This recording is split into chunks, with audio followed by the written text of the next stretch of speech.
An aircraft compass system is designed to detect the Earth's magnetic field, and as we have seen, requires the horizontal component only. The vertical component introduces errors, and one way to overcome these is to pendulously mount the detector unit.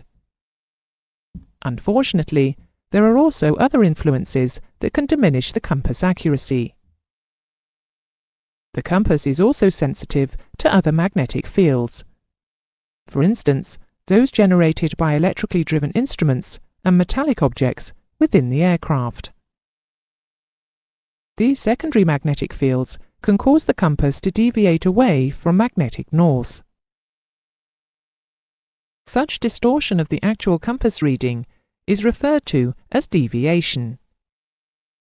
Deviation can be determined for each aircraft, and this is calculated for each individual aircraft by the manufacturer and by licensed engineers periodically. If the amount of deviation is known, compensation can be made to allow for these inaccuracies.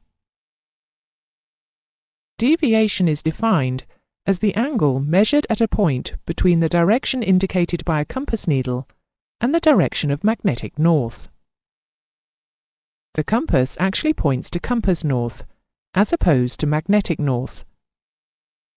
However, compass north is not a geographic location.